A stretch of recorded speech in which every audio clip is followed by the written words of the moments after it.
மாணவன் பள்ளிக்கு போகும்போது புக்கு நோட்டு எல்லாத்தையும் என்ன பண்ணுறாரு, எடுத்துன்னு போகிறாரு. அதுபோல் கர்த்தருடைய சமூகத்திற்கு வரும்போது இந்த வேதத்தை நீங்கள் வாழ்நாளில் எந்த அளவுக்கு நீங்கள் சுமந்து கொண்டு வருகிறீர்களோ அந்த ஆண்டு காலங்களாக ஆண்டவர் உங்களுடைய வாழ்க்கையை சுமப்பார், சுகமாக நடத்துவார். நீங்கள் பலனாக இருப்பீங்க, நீங்கள் ஆரோக்கியமாக இருப்பீங்க, நீங்கள் சௌக்கியமாக இருப்பீங்க, நீங்கள் பாதுகாப்பாக இருப்பீங்க. பூமியில் நீங்கள் புஷ்டியாக வாழ்வீங்க, நீங்கள் பசுமையாகவே இருப்பீங்க. வயசான காலத்தில் நைனா என் மகனே செலவுக்கு காசு கொடுறான்னு கேட்க மாட்டீங்க, கேட்க வைக்க விட மாட்டார். பிள்ளைகளாக குத்துட்டு போவாங்க. ஒரு ஆமேன் அல்லையா? நான் எங்கேருந்து வயசான காலத்தில் இருக்கிறனோ இல்லைன்னு நினைக்கிறீங்களா? அல்லேலூயா. வேதம் சொல்லிக்கிறது, நீ உன் பிள்ளைகளையும் பிள்ளைகளின் பிள்ளைகளையும் காண்பாய், அப்போ நான் உயிராக இருப்பேன். அல்லேலூயா, அல்லேலூயா.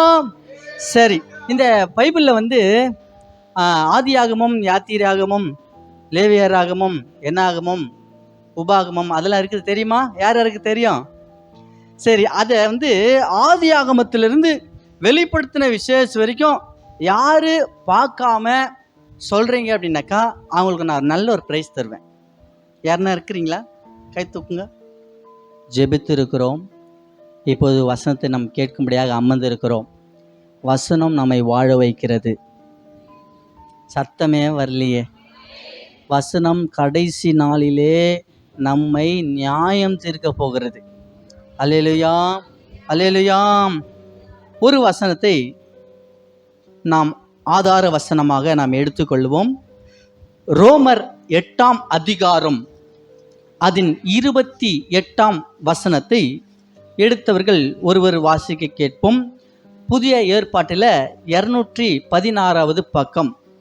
அன்றியும் அவருடைய தீர்மானத்தின்படி அழைக்கப்பட்டவர்களாய் தேவனிடத்தில் அன்பு கூறுகிறவர்களுக்கு சகலமும் நன்மைக்கு ஏதுவாக நடக்கிறது என்று அறிந்திருக்கிறோம். ஒரு ஆமீன் அல்லேலூயாவே வரமாட்டேது. அல்லேலூயா. தீர்மானம் அப்படின்னா ஒரு முடிவு. தீர்மானம் அப்படின்னாக்கா ஒரு முடிவு. அவருடைய தீர்மானம், நம்முடைய தீர்மானம் இல்லை. காலையில் கூட நான் ஒரு தீர்மானம் எடுத்தேன். 8 மணிக்கெலாம் முன்னாடி வந்து உக்காந்துனோன்னு பார்த்தோம், ஆனால் வர முடியல. பரவாயில்ல, கர்த்தர் நம்மை மன்னிப்பாராக. அந்த டைம் வந்து ரொம்ப ரொம்ப ஒரு முக்கியமான செய்தி. 8 மணிக்கு முன்னாடி வந்தவங்க யாருன்னா இருக்கிறீங்களா? 8 மணிக்கு முன்னாடி வந்தவங்க யார் யார்? 1 2 பேரா? சரி, 2 பேருக்கு ப்ரைஸ் கொடுத்துடலாம் ஐயா.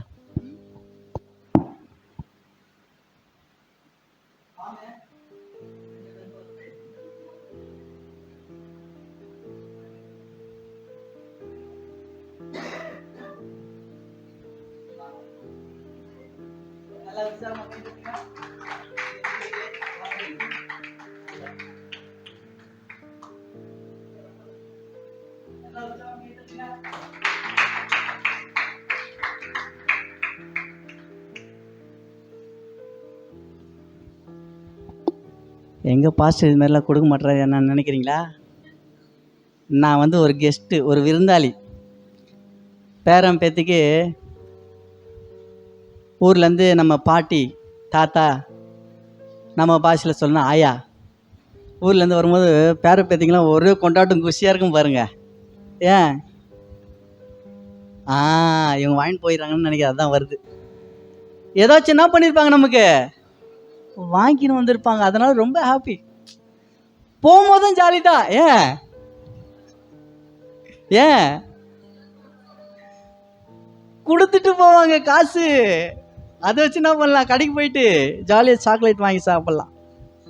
அது போல தான் ஒரு என்கரேஜுக்காகத்தான் நான் இதை செய்யணும்னு எடுத்துன்னு வந்தேன். இன்னும் நிறைய ப்ரைஸ் இருக்குது. இடையில கேள்வி கேட்டால் கரெக்டான பதில் சொன்னால் பரிசு.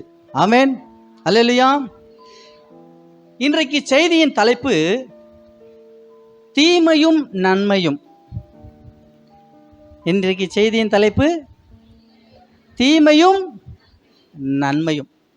உண்மை ஒரு பக்கம் இருக்குது அப்படின்னாக்கா இந்த பக்கம் இன்னொன்று இருக்கும். என்னது? பொய். உண்மை பொய், நல்லது லாபம் துக்கம். ஓகே. அது போல தீமை நன்மை. பெந்தகோஸ்தே நாளில் நம்ம வந்திருக்கோம். இன்னைக்கு நமக்கு ஒரு ஃபெஸ்டிவல். நிறைய பேர் கொண்டாடுறாங்க, நிறைய பேர் மறந்துட்டாங்க. அதனால இந்த ஃபெஸ்டிவல் நாளில் நம்ம ஒரு காரியத்தை செய்யணும்னு சொல்லி ஆண்டவர் இன்னைக்கு ஐயா எப்போ எனக்கு ஃபோன் பண்ணாரோ அப்பயே உட்காந்துட்டேன் பாருங்க தியானம் பண்ணுறதுக்கு. அல்லேலூயா. எழுதி நிற்கிறேன் 4-5 பக்கம் வந்துச்சு. ஆனால் நேரம் தான் இல்லை பேசுறதுக்கு. அல்லேலூயா. வேத வசனத்தை பேசுவதற்கு நேரம் நமக்கு குறைவாகத்தான் இருக்கிறது. ஏன்னா நமக்கு அநேக அலுவல்கள் இருக்கிறதுனால கொஞ்சமான ஒரு வசனத்தை, முக்கியமான வசனத்தை நம்ம தியானம் செஞ்சுட்டு நம்ம போக போகிறோம். இந்த நாளில் இந்த பெந்தகோஸ்தே நாளில் அது நிறைய பேர் நானும் மெசேஜ் பண்ணுறாங்க. ஆனால் இப்போ இந்த காலகட்டத்தில் இந்த நேரத்தில் நீங்களும் நானும் என்ன செய்யணும் அதை பற்றி தான் நம்ம இன்னைக்கு என்ன பண்ண போகிறோம், வசனங்களை நாம் தியானம் செய்ய போகிறோம். ஒரு ஆமென் அல்லேலூயா சொல்லுவோமா? அல்லேலூயா. ஒரு விவசாயம் நடந்துக்கு அப்படின்னாக்கா அங்கே என்ன பண்ணிடுவாங்கன்னா இந்த பண்டிகை வரும்போது அந்த அறுவடையை அறுத்துடுவாங்களாம். அறுத்து களஞ்சியத்தில் அதை என்ன பண்ணிடுவாங்க, சேர்ப்பாங்களாம். அப்போ முதலாளி சொல்லுவாராம், சிலது என்ன பண்ணிடுங்க அங்கேயே சிந்தி விட்டுடுங்க. ஏன்னா ஆகாரம் இல்லாதவரெல்லாம் இந்த நெல்லை பொறுக்கிறதுக்கு வருவாங்க. அதனால் நீங்கள் என்ன பண்ணிடுங்க, சிலது என்ன பண்ணிடுங்க, சிந்தி விட்டுடுங்க. யார் யாருக்கெல்லாம் நினைவு வந்ததுன்னு தெரில. ஒரு அம்மா பொறுக்குனாங்க. யாரு? ரூத்து. என்ன கூட எங்கள் அம்மா சொல்லிக்கிறான், பொறுக்கி ஊரெல்லாம் பொறுக்கின்னு வந்து பார்த்தியா, கேஷுவலா யதார்த்தமா நம்ம ஃபேமிலி சொல்லுவாங்க, பொறுக்கி ஊரெல்லாம் பொறுக்கிட்டு வந்து பேர். ரூத்தம்மா பொறுக்கிடுறதுனால தான் அந்த சந்தையிலேருந்து இயேசு கிறிஸ்து வந்துட்டார். அல்லேலூயா. உங்களை யாருன்னா பொறுக்கி சொன்னால் கோவப்படாதீங்க, சந்தோஷப்படுங்க. அல்லேலூயா. அல்லேலூயா. அல்லேலூயா. எல்லாவற்றிற்கும் ஒரு தீர்வு உண்டு, ஒரு முடிவு உண்டு. அது தீமை போல நமக்கு தெரியலாம். ஆனால் இதில் பழகிட்டோம் அப்படின்னாக்கா அந்த தீமை நம்ம கிட்ட வருகிற வரைக்கும் அது தீமை போல வந்துக்கினே இருக்கும். அந்த தீமை நம்மிடத்துல வந்து சேரும்போது அதை தேவன் நன்மையாய் முடிய பண்ணிவிடும். அல்லேலூயா. ஒரு பக்தனை குறித்து நம்ம வேதத்துல நம்ம பார்க்க போகிறோம். எடுத்தவர்கள் வாசிக்க கேட்போம். யோபு சரித்திர புஸ்தகம் 2ஆம் அதிகாரம் 10ஆம் வசனத்தை எடுத்தவர்கள் வாசிக்க கேட்போம். அதற்கு யோபு, நீ பைத்தியக்காரி பேசுகிறது போல பேசுகிறாய். தன் மனைவியை பார்த்து சொல்லுகிறார், நீ பைத்தியக்காரி பேசுகிறது போல பேசுகிறாய். தேவன் கையிலே நன்மையை பெற்ற நாம் தீமையையும் பெற வேண்டாமோ என்றான். இவைகள் எல்லாவற்றிலேயும் யோபு தன் உதடுகளினால் பாவம் செய்யவே இல்லையாம்மா ஐயா. அல்லேலூயா.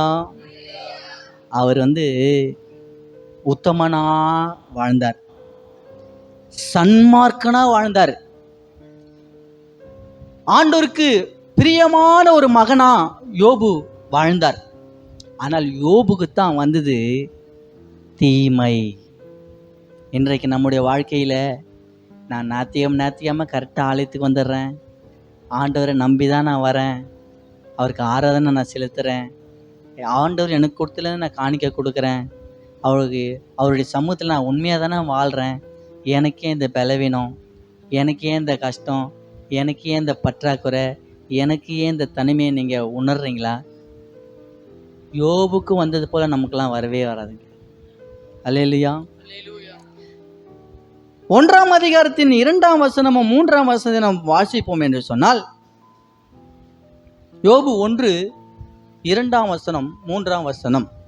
அவனுக்கு 7 குமாரரும் 7 குமாரரும் 3 குமாரத்திகளும் பிறந்தார்கள். அவனுக்கு 7000 ஆடுகளும் 7000 ஆடுகளும் 3000 ஒட்டகங்களும் 500 500 ஏர்மாடுகளும் 500 கழுதைகளும் ஆகிய மிருக ஜீவன்கள் இருந்ததும் அன்றி திரளான பணிவிடைக்காரர்களும் இருந்தார்கள். இப்படிப்பட்டதான ஒரு வாழ்க்கையை வாழ்ந்தவர் தான் யோபு.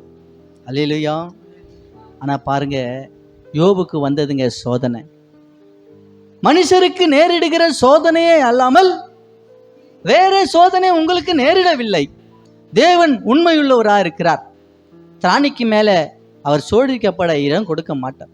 சோதனையை தாங்கத்தக்கதாக சோதனையோடு கூட அதற்கு தப்பித்து கொள்ளும்படியான போக்கையை உண்டாக்குவாராம் ஆண்டவராகிய இயேசு கிறிஸ்து. அல்லேலூயா. இந்த யோபனுடைய அந்த ஸ்டோரி நம்ம படித்துனே இருக்கும் போது நிஜத்தில் அவர் அனுபவப்பட்டிருக்கிறாருன்னா அது எவ்வளோ பெரிய விஷயம் தெரியுமா? ஒரே நாளில் 10 பிள்ளைகளும் மரித்து போகிறார்கள். 7000 ஆடு போயிடுச்சு, 3000 ஒட்டகம் போயிடுச்சு, 500 ஏர் மாடு, 500 கழுதை, திரளான வேலைக்காரர்கள் எல்லாரும் போயிட்டாங்க. அல்லேலூயா. ஒரு வசனத்தை நம்ம வாசிக்க கேட்போம். யோபு 1ஆம் அதிகாரத்தின் 11வது வசனத்தை நீங்கள் வாசிப்பீர்கள் சொன்னால், ஆனாலும் உம்முடைய கையை நீட்டி அவனுக்கு உண்டானவைகளை எல்லாம் தொடுவீரானால் அப்பொழுது அவன் உமது முகத்திற்கு எதிரே உம்மை தூஷிக்கானோ பாரும் என்று யார் சொல்றது? சாத்தான் சொல்றாரு. அல்லேலூயா. அல்லேலூயா. சாத்தான் சொன்ன மாத்திரத்துல இது எல்லாமே ஒரே நாளில் என்ன ஆயிடுச்சு? வாஷ் அவுட், எல்லாவற்றையும் இழந்து விடுகிறார். பின்னொரு நாளிலே தேவ புத்திரர்கள்லாம் இருக்கும்போது சாத்தானோ வந்து நடுவில் நிற்பானா, நின்று கேட்பானா, ஆண்டவரை பார்த்து கேட்பானா, சொல்வாரு. 2:5 வாசிப்போம். 2ஆம் அதிகாரம் 5ஆம் வசனம். விருந்து செய்கிற அவரவருடைய நாள் முறை முடிகிற போது யோபு, ஒருவேளை என் குமாரர் பாவம் செய்து தேவனை தங்கள் இருதயத்திலே தூஷிப்பார்கள் என்று சொல்லி அவர்களை அழைத்து அனுப்பி 2:5. ஆனாலும் நீர் உம்முடைய கையை நீட்டி அவன் எலும்பையும் அவன் மாம்சத்தையும் தொடுவீரானால் அப்பொழுது அவன் உமது முகத்திற்கு எதிரே உம்மை தூஷிக்கானோ பாரும் என்று யார் சொல்றாரு? சாத்தான் சொல்றாரு. தேவன் உத்தரவு கொடுத்து அனுப்புறாரு. முதல்ல எல்லாவற்றையும் இழந்துட்டாரு. இருக்கிறது ஒன்று தான், சரீர சுகம். அல்லேலூயா. சரீர சுகத்தையும் அவர் இழந்து விடுகிறார். சரீர சுகத்தையும் இழந்தவராக அவர் ஓட்டி எடுத்து சுருண்டி கொண்டிருக்கிறாரு. அந்த நேரத்தில் வந்தாங்க பாரு அவங்க மனைவி சொல்கிறாங்க. யோபு 2:9 நாம் வாசிப்போம்.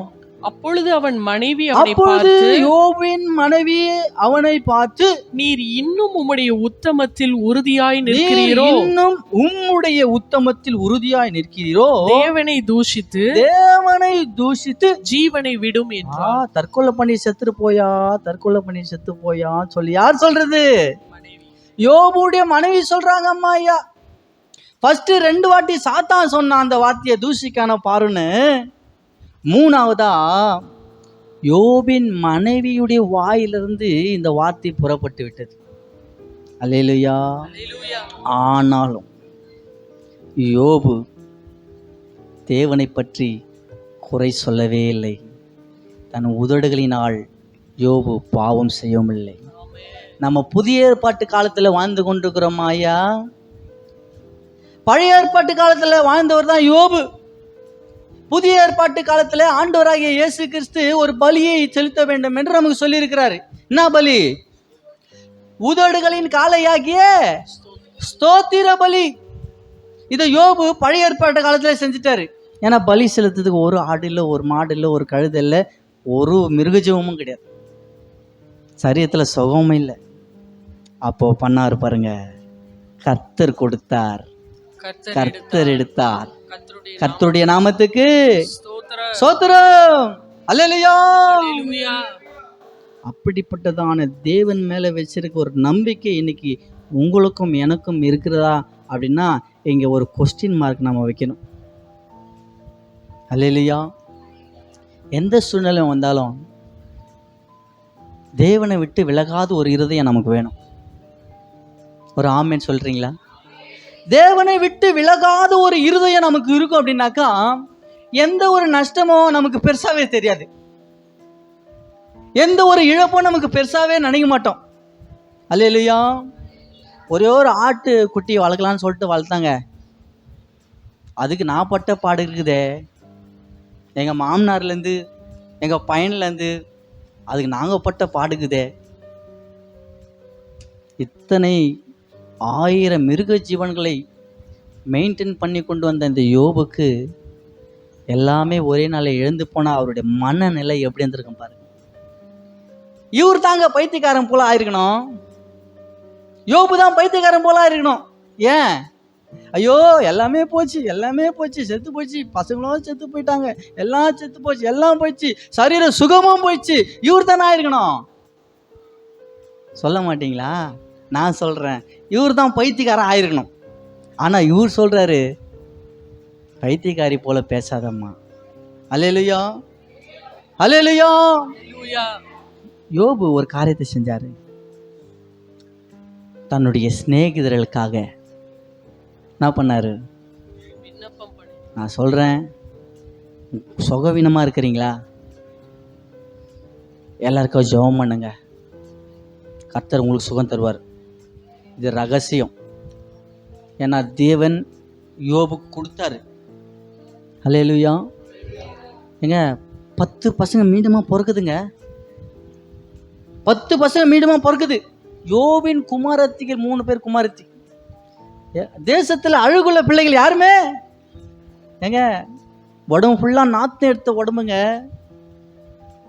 அந்த நாத்து எடுத்து உடம்புல இந்த வந்து ஆண்டவர் பாருங்க ஒரு அழகுள்ள பிள்ளைகளை தேவன் கொடுத்தார்.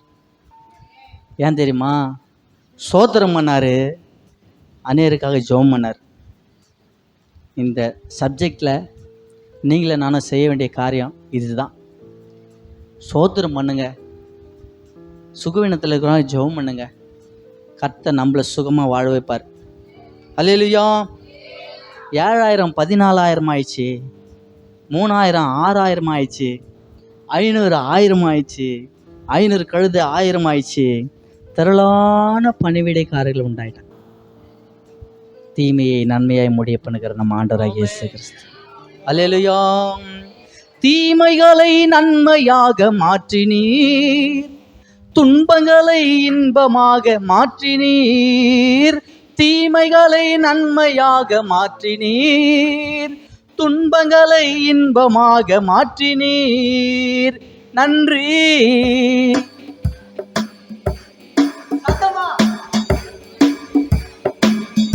ஐயா நன்றி, நன்றி, நன்மைக்கு நன்றி. நடந்ததெல்லாம் நன்மைக்கு, நன்மைக்கு நன்றி சொல்லி மகிழ்ந்தேன் இன்றைக்கு. நடந்ததெல்லாம் நன்மைக்கு, நன்மைக்கு நன்றி சொல்லி மகிழ்ந்தேன் இன்றைக்கு. அல்லேலூயா. அல்லேலூயா. தீமையை நன்மையாய் முடிய பண்ணுகிற ஒரு ஆண்டவர் உங்களுக்கும் எனக்கும் இருக்கிறார். தீமை என்னிடத்துல வந்து சேரும்பொழுது அது நன்மையாய் வந்து சேர வேண்டும் என்று சொன்னால் நான் தேவனுக்கு ஸ்தோத்திர பலிகளை செலுத்தியிருக்க வேண்டும்.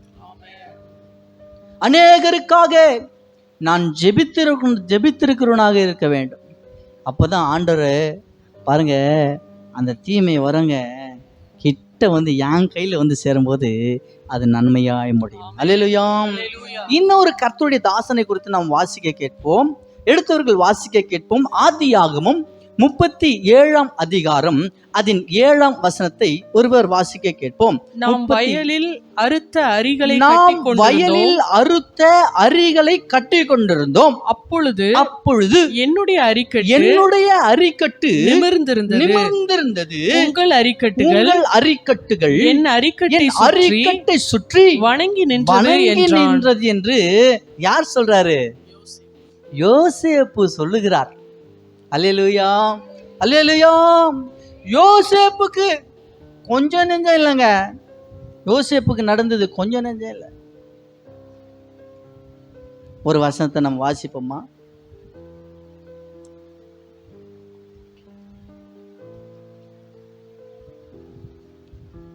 ஆதியாகமம் 37 அதிகாரத்துல 10 வசனத்தை வாசிக்க கேட்போம். இதை அவன் தன் தகப்பனுக்கும் தன் சகோதரருக்கும் சொன்னபோது அவன் தகப்பன் அவனை பார்த்து, அவன் தகப்பன் யோசேப்பை பார்த்து, நீ கண்ட இந்த சொப்பனம் என்ன?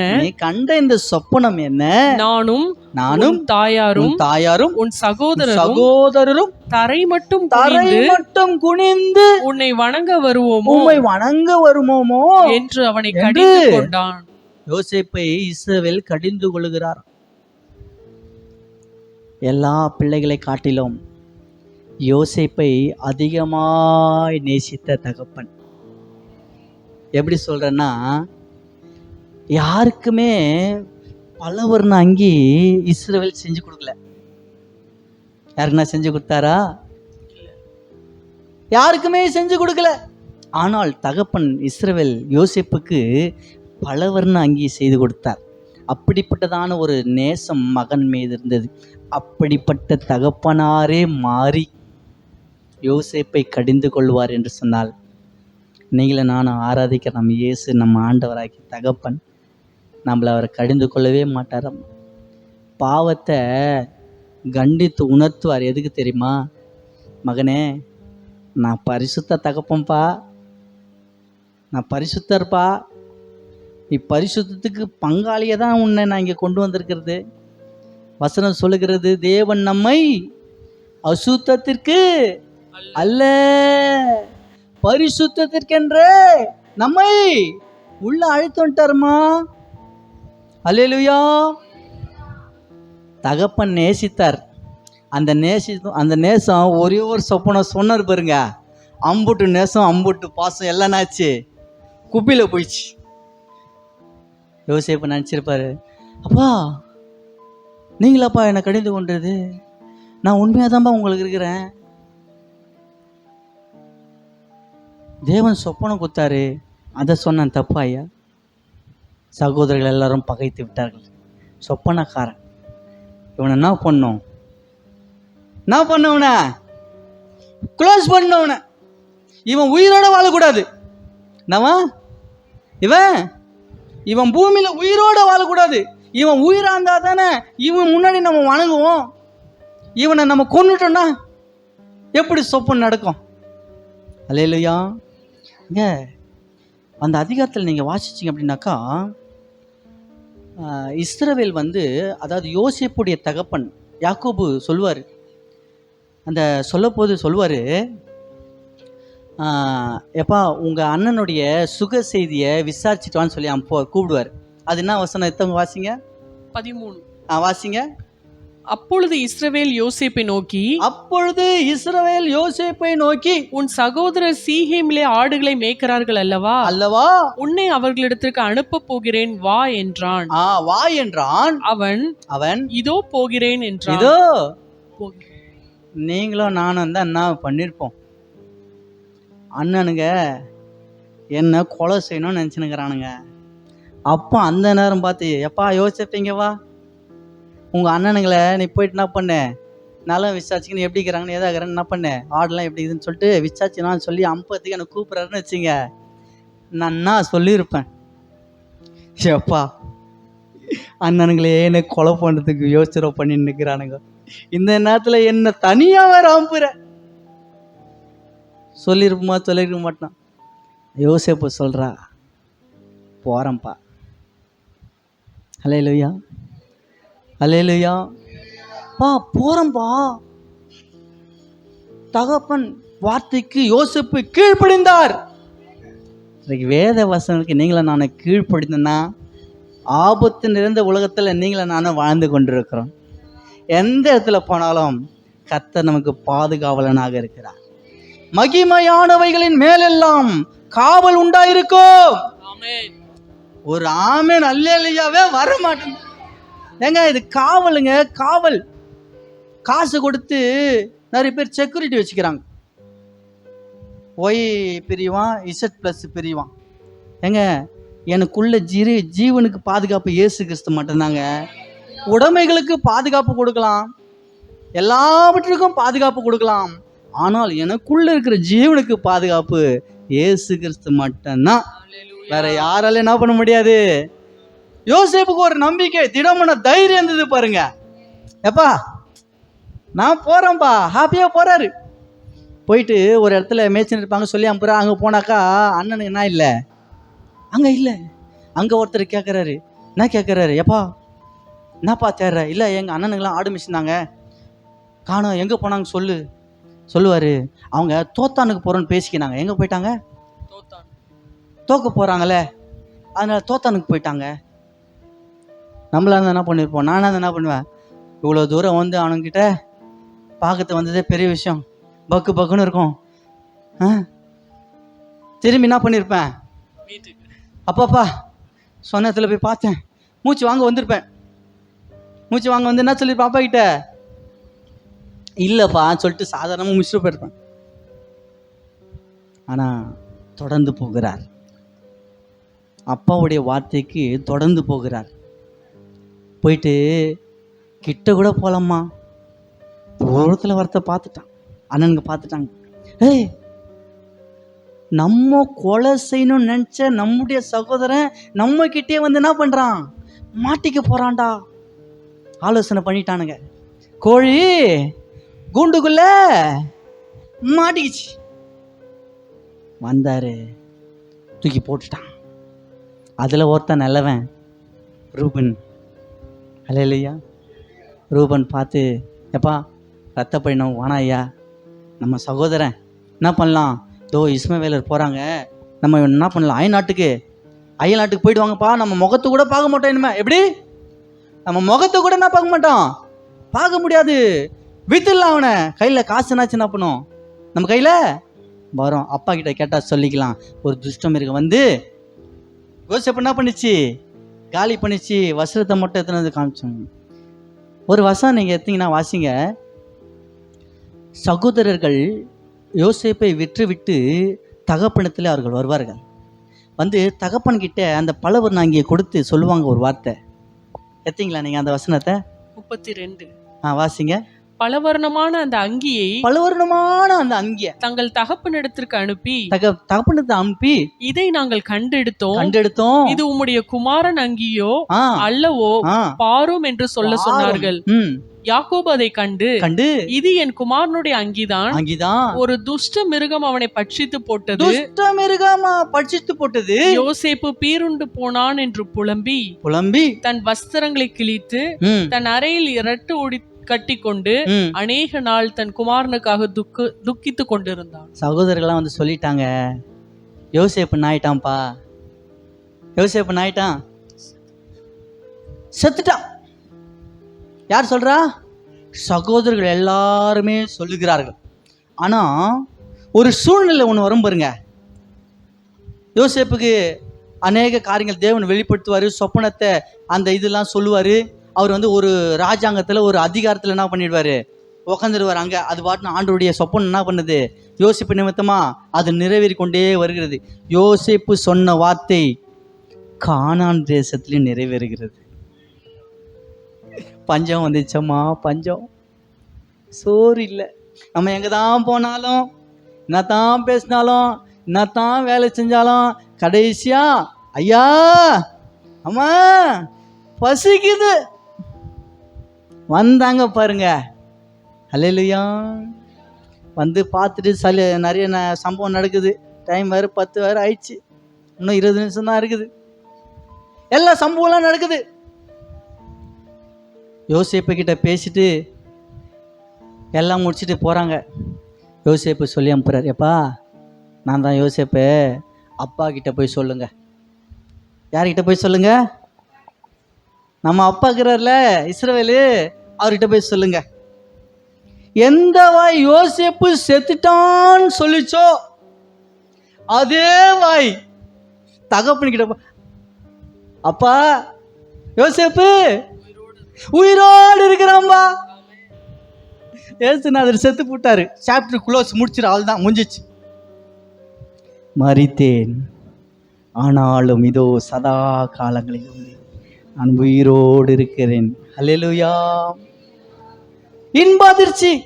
டேய் நீங்க தானடா சொன்னீங்க, நானு யோசேப்பு செத்துட்டான்னு சொன்னீங்களேடா, இப்ப எப்படா உயிராக்குற?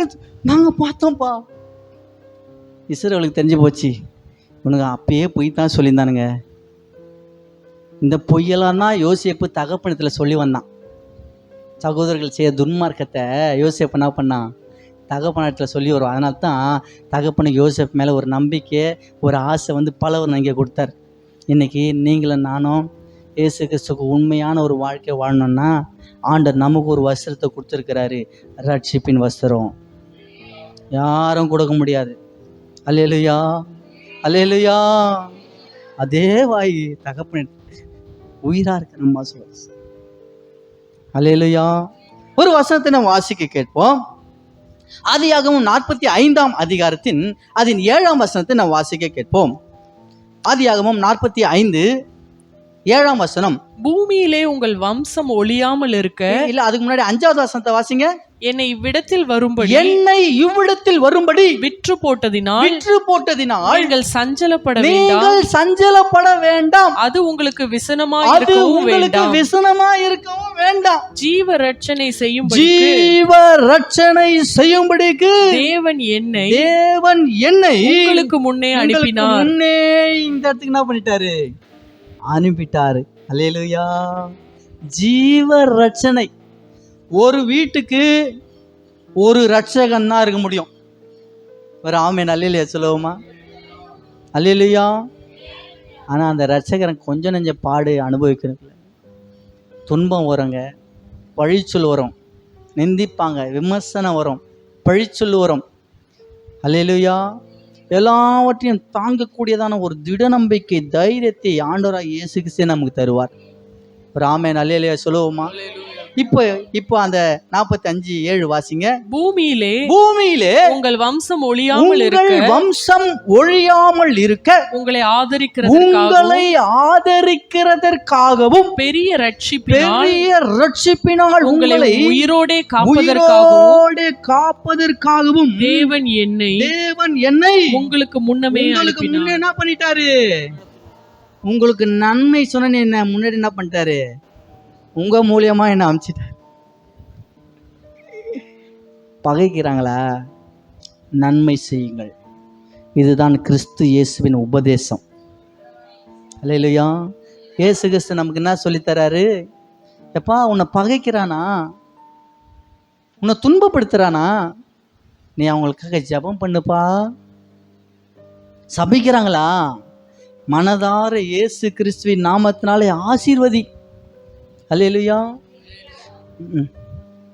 ஒரு அம்மா சொல்லுவாங்க, ஹேய் செத்தாலும் அவன் மூஞ்சமாக்கப்பட்டேன், செத்தாலும் அவ மூஞ்ச பார்க்க முடியாது. ஏன்? செத்து போட்டாங்க. செத்து போனால் யாராலையும் பார்க்க முடியாதுல்ல. இயேசு கிறிஸ்துவை ஏற்றுக்கொண்டு பகை, விரோதம், சண்டை, உடன்பிறப்புகளுடைய கருத்து வேறுபாடு இதில் இருந்தாக்கா நாம் எப்படி ராஜ்யத்திற்கு உள்ளே போக முடியும்? சர்ச்சுக்கு உள்ளே வந்துடுவோம், ராஜ்யத்துக்குள்ளே போக முடியாதே. அல்லேலூயா, அல்லேலூயா. அடிக்கிறானா வாங்கு, திட்டுறானா வாங்கிக்கோ. பழி சொல் வருதா சந்தோஷமாக ஏற்றுக்குங்க. யோசேப்பு அவருடைய மனநிலை எப்படி இருந்திருக்கும் பாருங்க. ஓ அப்பா கிட்ட அண்ணனுங்க நல்லா இருக்கலான்னு சொல்லிட்டு வந்தேன், அண்ணனுக்கு பாதுகாப்பாக இருக்கலான்னு அப்பாவுடைய பேச்சை கிட்ட வந்தேன், என்ன இங்கே தூக்கி போட்டாங்களே, வித்துட்டாங்களே, சகோதர சிநேகம் இல்லை, அன்பு தணிந்து போச்சு, வித்துட்டாங்களே, ஐயோ அடிமையா வந்துட்டோமே, ஐயோ சிறைச்சாலை, ஐயோ அடிமை எப்படி நத்திருப்பாங்க. நம்ம பெத்த பசங்களே தப்பு செஞ்சா அடிக்கிறோம், பொந்து கட்டுறோம், மற்றவங்க வந்து தடுக்கிறாங்க, ஏப்பா சார் சார் சார் விட்டு சார், ஏன் சார் புள்ளி அடிக்கிறீங்க. அடிமையை எப்படிலாம் கொடுமைப்படுத்தியிருப்பானுங்க. இந்த கொடுமையெல்லாம் தாங்கிக்கின்னு என் தேவன் எனக்கு தந்த சொப்பனத்தை என் தேவன் நிறைவேற்ற அவர் உண்மையுள்ளவராயிருக்கிறார். சகித்தாருங்க, சகித்தார், சகித்தார். ஏன் தெரியுமா? தேவன் அவர் பொய் சொல்லவே மாட்டார், மனம் மாறவும் மாட்டார். அல்லேலூயா. அவர் சொன்னா அதை கண்டிப்பாக அதை நிறைவேற்றி தான் ஆகுவார். அல்லேலூயா. நான் என்ன பண்ணுவோம், அவருடைய இந்த சொற்பனத்துக்கு நான் கீழ்ப்படிந்திருந்தேனா என்னை கொண்டு அநேக உயிர்களை தேவன் காப்பாற்றார், வல்லவராக இருக்கிறார். அல்லேலூயா, அல்லேலூயா. ஒரே ஒரு வசனத்தை வாசித்து நம்ம இந்த தியானத்துக்குள்ள அர்த்த போவோம். ஆதியாகமம் 50ஆம் அதிகாரம் 18ஆம் வசனத்தை வாசி. 50:18. பின்பு அவனுடைய சகோதரரும் போய் அவனுக்கு முன்பாக தாழ விழுந்து இதோ நாங்கள் உமக்கு அடிமைகள் என்றார்கள். அல்லேலூயா சொல்லுவோமா? ஏங்க, உயிர் போகணும்னு நினைச்சவனுங்க தேவன் பாதத்தில் வந்து உழ வச்சிட்டார். அல்லேலூயா. இவன் செத்து போனோம், இவன் பூமியில வாழவே கூடாது அப்படின்னு நினைத்தவங்க எல்லாரையும் தேவன் என்ன பண்ணிட்டாரு, காலில் வந்து உழ வச்சிட்டார். சொல்றானுங்க, நாங்கள் உமக்கு அல்லேலூயா. நீங்க பொறுமையா அவருடைய சித்தத்துக்கு உங்களுடைய வாழ்க்கையை, என்னுடைய வாழ்க்கையை நான் அர்ப்பணித்திருப்பேன் அப்படின்னாக்கா, எனக்கு ஒன்றா தீமை, கஷ்டம், வேதனை, கண்ணீர், ஏங்க கொஞ்சம் நெஞ்சமாங்க கஷ்டப்பட்டிருப்பாரு யோசேப்பு. ஏகப்பட்ட கஷ்டம் பட்டாருங்க. யோசேப்பு ஒரு மனநிலை இருந்ததுன்னா தெரியுமா, மன்னிக்கிற குணம் இருந்தது. யோசேப்புக்கு என்ன இருந்தது? எப்பா என்னை பகைத்தவங்கப்பா, அவங்க என்னை வித்துட்டானுங்கப்பா, என்னை குழியில போட்டுட்டானுங்கப்பா. ஆனாலும் யோசேப்பு பாருங்க, கிறிஸ்துவின் அன்பை வெளிப்படுத்தினார். இன்னைக்கு நீங்கள நானும் இயேசு கிறிஸ்துவ நம்ம சொந்த ரசிகராக இருதயத்தில் ஏற்றுனுக்கிறோம். ஆனால் நம்முடைய பிறருடைய குற்றங்களை நீங்கள நானும் மன்னிக்கிறோமா? ஒரு கிறிஸ்தவனுக்கு இருக்க வேண்டிய ஒரு குண அதிசயம் என்ன தெரியுமா? அநேகருடைய குற்றங்களை மனதார மன்னிக்கணும். அல்லேலூயா. இப்பதான் யோசிப்பு சொல்லுவாரு, 20ஆம் வசனத்தை வாசிப்பீர்கள் சொன்னால், நீங்கள் எனக்கு தீமை செய்ய நினைத்தீர்கள், எனக்கு தீமை செய்ய நினைத்தீர்கள், தேவனோ இப்பொழுது நடந்து வருகிறபடியே வெகு ஜனங்களை உயிரோடே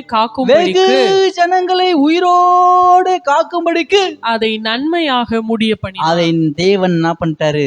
நன்மையாய் முடிய பண்ணிட்டார். அல்லேலூயா, அல்லேலூயா. தீமை செய்கிறவர்களுக்கு நீங்கள நான் என்ன பண்ணோமா? நன்மை செய்யணுமா? அல்லேலூயா. இன்றைய செய்தியின் தலைப்பு தீமையா நன்மையா? தேவனுடைய பிள்ளைகளாக இருக்கிற நம்ம தீமை செய்கிறவர்களுக்கு தீமை செய்கிறோமா, தீமை செய்கிறவர்களுக்கு நன்மை செய்கிறோமா?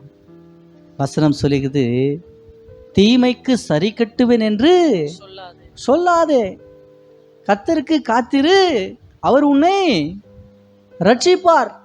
ரட்சிப்பு என்பது பாதுகாப்பு. அல்லேலூயா. நமக்கு தீமை செய்கிற நினைக்கிறேங்க, மனதார சமயம் வாய்க்குங்க. சமயத்தை கர்த்தர் வாய்க்க பண்ணுவாரு. ஒரு ஆமென் அல்லேலூயா சொல்லுவோமா? யாருன்னா உங்களை திட்டினாக்கா கோவப்படாதீங்க. அல்லேலூயா. ஆமா, சந்தோஷப்படுங்க. பூமியிலே நான் பரதேசி. பரதேசியில் ஒரு அல்லேலூயா சொல்லுங்க. நல்ல சத்தமா. ஆபிரகாமே பரதேசியா தான் வாழ்ந்தார். அல்லேலூயா. ஆபிரகாமே என்ன பண்ணிட்டாரு பூமியில, எப்பா நானு பரதேசம் சொன்னா சந்தோஷப்படுங்க, நம்ம பாரடைஸ்க்கு போறோம். அல்லேலூயா, அல்லேலூயா. அடுத்ததாக ஒரு வசனத்தை நம்ம வாசிக்க கேட்போம்.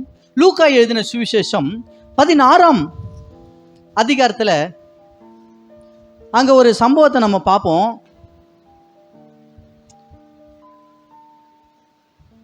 அதற்கு ஆபிரகாம் என்று அந்த வசனம் வரும் பாருங்க. 25ஆம் வசனத்தை வாசிங்க. அதற்கு ஆபிரகாம், மகனே நீ பூமியிலே உயிரோடு இருக்கும்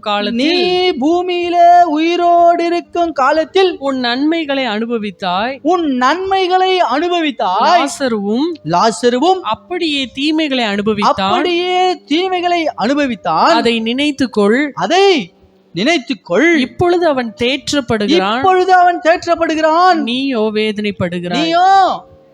இங்க நம்ம ஒரு சம்பவத்தை நம்ம பார்க்குறோம். என்ன சம்பவம் அப்படின்னாக்கா, ஒரு ஐஸ்வர்யம் உள்ள ஒரு மனுஷன் வாழ்கிறான், ஒரு தரித்திரன் லாசர் என்ற ஒரு மனுஷன் வாழ்கிறான். ஐஸ்வர்யவான் சம்போகமாக வாழ்கிறார்.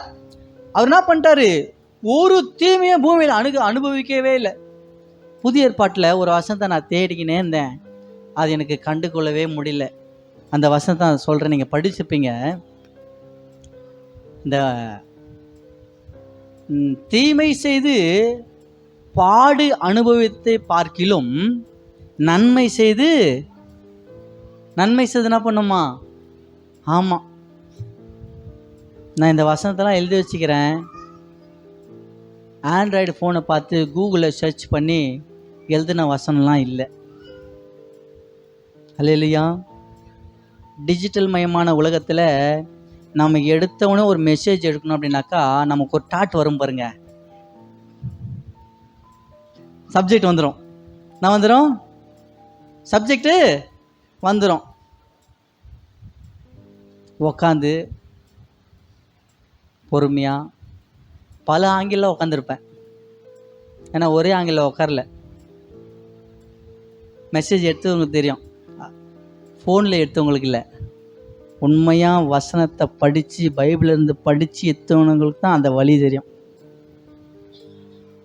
அல்லேலூயா, அல்லேலூயா. இங்க தீங்கு அனுபவிக்கணுங்க.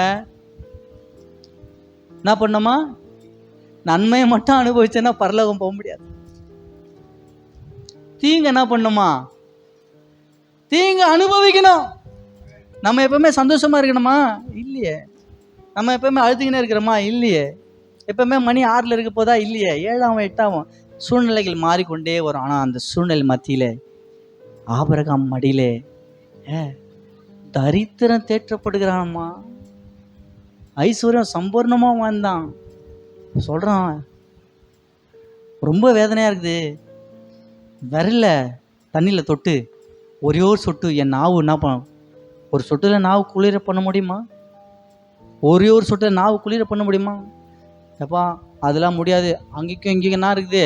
நடுவில் ஒரு பெரும் பிளவு இருக்குது. அங்கேருந்து இங்கே வர முடியாது. இங்கேருந்து ஐயா செத்தவன் ஒருத்தன் போய் சொன்னாக்கா எங்கள் அண்ணன் தம்பி 5 பேர் இருக்கிறாங்கய்யா, ஏற்றுக்குவாங்கய்யா. தீர்க்க தரிசிக்கிறாங்க, கர்த்தருடைய ஊழியக்காரங்களா பூமியில் இருக்கிறாங்க. அவங்களுக்கு வார்த்தைக்கு செவி கொடுத்தா இங்கே வந்து தேற்றப்படுவாங்க, இல்லைன்னா அவங்க கூட வந்து வேதனைப்படுவாங்கன்னு சொல்லுவார். அல்லேலூயா, அல்லேலூயா. நன்மை செய்தால் நமக்கு என்ன வரும் பார்க்கலாமா? ரோமர் 2ஆம் அதிகாரம் அதன் 10ஆம் வசனத்தை எடுத்தவர்கள் வாசிக்க கேட்போம். ரோமர் 2ஆம் அதிகாரம் 10ஆம் வசனம். முன்பு யூதரிலும் பின்பு கிரேக்கரிலும் எவன் நன்மை செய்கிறானோ அவனுக்கு மகிமையும் கனமும் சமாதானமும் உண்டாயிருக்கும். ஒரு ஆமேன் அல்லேலூயா வரலையா? ஒரு மகிமை வருதாமா? நன்மை செஞ்சா ஒரு கனம் வருதான், சமாதானம் வருதான். சமாதானத்தை யாருன்னா கொடுக்க முடியுமா? கொடுக்க முடியும். காசு குத்தா தருவாங்க. வீட்டில் இருக்கிற பித்தளை குண்டான் டேக்ஸா எல்லாத்தையும் விற்று சினிமா பார்த்தேன், சமாதானமே இல்லை. பித்தளை குண்டான் போனத்தான் மிச்சம். முடிவு பண்ணேன், டிவியே வீட்டில் இருக்கக்கூடாது. எங்கள் வீட்டில் டிவியே கிடையாது.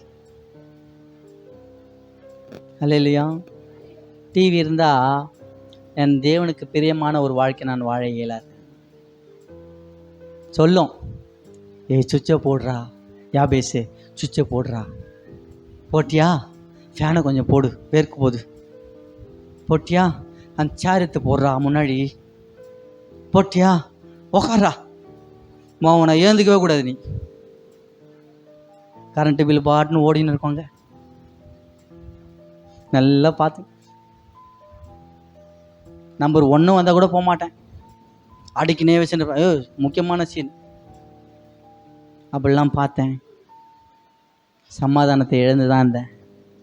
வசனத்தை எப்போ கையில் தூக்க ஆரம்பிச்சனோ, வசனம் சொல்லுது, தேவ சமாதானம் உங்கள் இருதயங்களில் ஆழ கடவது. இதற்கென்றே நீங்கள் ஒரே சரீரமாக அழைக்கப்பட்டீர்கள், நன்றி அறிதல் உள்ளவர்களாயும் இருங்கள் என்று வேத வசனம் சொல்லி கொடுத்தது. அல்லேலூயா. ஏன் 10ஆம் கிளாஸ் ஃபெயிலுங்க. இந்த கழுதைய ஆண்டவர் மேன்மையாக வச்சுக்கிறாரு, மகிமையாக வச்சுக்கிறாரு, ஒரு கனத்திற்குரிய பாத்திரமாக வச்சுக்கிறாரு, அவருடைய சமாதானத்தை குத்துக்கிறாருங்க. அதுக்கு மேலே எனக்கு நாங்கள் வேணும். நன்மை செய்யணும், நன்மை செய்ய படிக்கணும். வேதவசனத்தை படிக்காதவங்க யாராலையும் நன்மை செய்யவே முடியாது. இது கற்றுக் கொடுக்கும் நமக்கு. நான் சொல்லுவேன், எங்கள் சர்ச்சில் 1ஆம் கிளாஸுக்கும் இதே புத்தகம் தான், 2ஆம் கிளாஸுக்கும் இதுதான், 5ஆம் கிளாஸு, 10, 12, காலேஜி, மருத்துவக் கல்லூரி, அந்த காலேஜி, இந்த யூனிவர்சிட்டி, வயசே ஆயிடுச்சுங்க, ஒரே புத்தகம் தான். 1ஆம் கிளாஸ்லேருந்து வாழ்நாள் முடிகிற நாள் வரைக்கும் இதே ஒரே புத்தகம். இது இருளில் நமக்கு வெளிச்சமாக இருக்கும். அல்லேலூயா. ஹேங் ஆகாது, சுத்தாது, சுவிட்ச் ஆஃப் ஆகாது. அல்லேலூயா. நான் ஒன்று பிளாக் அண்ட் ஒயிட்டாக தான் இருக்கும், பார்க்கும்போது தூக்கம் தான் வரும். அதனாலாம் பார்த்தேன். ஃபுல் பிட் பைபிள் இது பேர். அதனால தான் எங்கள் மக்களுக்கெல்லாம் வாங்கி கொடுத்துக்கிறேன். கை தூக்கி காமிங்க, எங்கள் மக்களுக்கு வாங்கி கொடுத்துக்கிறேன். இன்னும் சர்ச்சில் இருக்குது. ஏன்? இது சுமக்க சுமக்க சுமக்க ஆண்டவர் நம்ம சுமப்பார், நம்ம குடும்பத்தை சுமப்பார், நம்முடைய பிள்ளைகளை சுமப்பார். அவர் தான் நமக்கு சுமை தாங்கியாக இருக்கிறார். அல்லேலூயா, அல்லேலூயா, அல்லேலூயா.